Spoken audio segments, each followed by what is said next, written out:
Bismillahirrahmanirrahim. Assalamualaikum warahmatullahi taala wabarakatuh. Okey, dalam video kali ini kita akan sambung perbincangan soalan contoh-contoh soalan UPKK bagi subjek sirah untuk part yang kedua.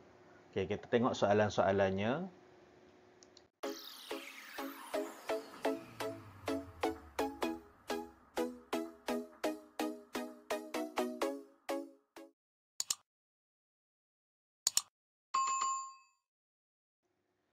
Okey, soalan 11 hingga 15. Isi tempat kosong dengan jawapan yang betul. Okey, so ini adalah soalan isi tempat kosong yang dia dah bagi 6 pilihan jawapan dalam kotak-kotak tu. Tapi soalan ada 5 sahaja, maksudnya ada satu jawapan yang kita tak akan guna pakai pun dalam soalan ni. Okey, pilihan jawapan yang pertama adalah dia kata Sahifah Madinah, baik hati Mekah, Rasulullah berdakwah Madinah. Okey. Kita tengok soalan nombor 11. Piagam Madinah juga dikenali sebagai Piagam Madinah juga dikenali sebagai apa? Sebagai Sahifatul Madinah. Sahifah Madinah. Okey, Piagam Madinah nama lain dia adalah Sahifah Madinah. So, Piagam Madinah juga dikenali sebagai Sahifah Al-Madinah. Okey, kemudian nombor 12, Raja Habsyah ialah seorang yang bijaksana dan baik hati. Okey, Raja Habsyah ialah seorang yang bijaksana dan baik hati. Okey, Raja Habsyah ni dia tolong umat Islam. Okey, yang tak aniaya, dia baik hati, menerima orang Islam. Okey. Soalan yang ke-13, Ketua Tentera Islam ketika pembukaan Kota Mekah ialah siapa? Ketua Tentera Islam ketika pembukaan Kota Mekah ialah Rasulullah. 14, Perjanjian Hudaibiyah ialah perjanjian damai antara Rasulullah dengan musyrikin Mekah. Perjanjian Hudaibiyah ialah perjanjian damai antara Rasulullah SAW dengan musyrikin Mekah. 15, tujuan Rasulullah SAW berhijrah ke Madinah ialah untuk berdakwah. Untuk soalan 11 kita dah gunakan Sahifah Madinah, kemudian Raja An-Najasyi yang baik hati. Ketua Tentera Islam pada pembukaan Kota Mekah adalah Rasulullah. Kemudian perjanjian Hudaibiyah ialah perjanjian damai antara Rasulullah dengan musyrikin Mekah. Tujuan Rasulullah berhijrah ke Madinah ialah untuk berdakwah. So 5 pilihan jawapan yang kita dah isikan di tempat yang kosong dengan sempurna. Soalan 16 hingga 20. Soalan 16 hingga 20 adalah soalan suaikan pernyataan berikut. Suaikan pernyataan berikut. Kalau kita tengok yang belah ni, dia sama ada kita kena pilih muamalat Islam ataupun muamalat jahiliyah. So, 16 amanah. Kalau amanah, muamalat dalam bentuk apa? Amanah ni adalah muamalat Islam. Zalim, 17 zalim. Zalim ni sistem muamalat jahiliyah.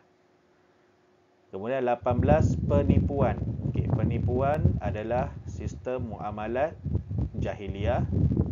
19 adil. Adil adalah muamalat mengikut cara Islam, muamalat Islam. Kemudian soalan nombor 20 riba. Riba ni adalah cara muamalat jahiliyah. Soalan 21 hingga 25. Gariskan jawapan yang betul. Gariskan jawapan yang betul. Soalan nombor 21. Rasulullah SAW wafat ketika berumur 40 atau 63 tahun. So jawapan yang tepat adalah Rasulullah wafat ketika berumur 63 tahun. 22, Rasulullah sallallahu alaihi wasallam ialah utusan Allah yang terawal ataupun terakhir. Okey, mestilah jawapannya yang terakhir. Rasulullah ni adalah utusan Allah yang terakhir. Soalan nombor 23, solat terakhir sebelum Rasulullah sallallahu alaihi wasallam wafat ialah solat asar, subuh ataupun asar. Jawapannya adalah solat subuh. Solat terakhir Rasulullah sebelum wafat adalah solat subuh. 24, Rasulullah sallallahu alaihi wasallam menyampaikan khutbah yang terakhir di Safa ataupun di Arafah. Jawapannya di Arafah. Okey, 25, khalifah pertama selepas kewafatan Rasulullah sallallahu alaihi wasallam ialah pemimpin. Khalifah ni adalah pemimpin selepas kewafatan Rasulullah. Khalifah pertama selepas kewafatan Rasulullah ialah Saidina Abu Bakar. Saidina Abu Bakar. Soalan 26 hingga 30. Tulis betul atau salah pada pernyataan berikut. Macam biasa soalan macam ni, arahan soalannya adalah tulis betul atau salah. Jangan jawab secara right ataupun pangkah. Kena tulis perkataan betul dan tulis perkataan salah. 26. Al-Quran dan As-Sunnah adalah sumber hukum syariah. Jawapannya betul. 27. Saidina Umar mencadangkan Saidina Abu Bakar sebagai khalifah pertama. Jawapannya betul. 28. Ibadah zakat mula difardukan pada tahun ketiga Hijrah. Jawapannya salah. Ibadat zakat ni dia difardukan pada tahun kedua Hijrah. Kedua Hijrah. 29. Orang Islam menunaikan haji di Baitullah. Jawapannya betul. Kemudian Rasulullah sallallahu alaihi wasallam melakukan ibadat haji sebanyak 2 kali sahaja. Jawapannya adalah salah kerana Rasulullah sallallahu alaihi wasallam menunaikan ibadat haji sebanyak 1 kali seumur hidup baginda sahaja. Soalan 31. Soalan 31 hingga 35. Isi tempat kosong dengan jawapan yang betul. Sama macam tadi, soalan isi tempat kosong. Dia bagi pilihan jawapan rumah, An-Najashi, As-Saffafah, Wahyu, Qainuqa dan Damsyik. Damsyik. 31. Nabi menghantar 2 sahabat untuk mempelajari ilmu ketenteraan ke negara Damsyik. Sebab dia soalan dia negara, kalau kita tak hafal pun kita tengok je lah. Jawapan dia tu Damsyik je yang merupakan nama negara. 32. Pasar pertama yang didirikan oleh Nabi Muhammad sallallahu alaihi wasallam bernama pasar apa? Pasar Qainuqa. 33. Bangunan sebelah masjid yang didirikan untuk majlis ilmu di zaman Nabi Muhammad ialah As-Saffafah. 34. Institusi pendidikan yang pertama di dalam Islam ialah di Rumah Rasulullah.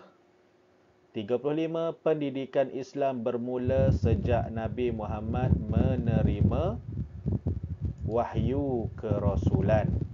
Wahyu kerasulan. Selesai. Kita jawab soalan isi tempat kosong soalan 31 hingga 35. Kalau tak sempat boleh berhentikan dia dan baca balik. Soalan 36 hingga 40, suaikan pernyataan berikut. So dia nak kriteria sama ada pernyataan 36 hingga 40 ni sama ada ianya adalah dakwah Nabi Muhammad sallallahu alaihi wasallam ataupun dakwah Saidina Abu Bakar.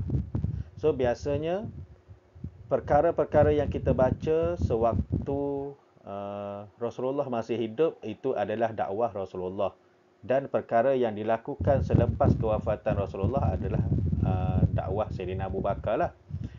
Okey, kita tengok soalan 36. Mengumpul Al-Quran, ini adalah dakwah Saidina Abu Bakar. 37. Mengembangkan agama Islam di Madinah. Okey, dakwah Nabi Muhammad. 38. Memerangi golongan yang enggan membayar zakat. Ini adalah dakwah Saidina Abu Bakar. 39. Menyatu padukan orang Muhajirin dan Ansar. Okey, menyatu padukan orang Muhajirin dan Ansar adalah dakwah Nabi Muhammad sallallahu alaihi wasallam. Dan soalan 40, memerangi nabi palsu. Memerangi nabi palsu ni adalah dakwah Saidina Abu Bakar. Okey. Saya rasa sekadar itu sahaja apa yang kita boleh kongsikan dalam video kali ini. Semoga ianya memberi manfaat dan dapat sama-sama kita ulang kaji bentuk-bentuk soalan sirah dalam UPKK. Okay, semoga bertemu lagi di video yang akan datang. Jangan lupa like, subscribe dan share kepada kawan-kawan yang lain. Okay, Assalamualaikum warahmatullahi taala wabarakatuh.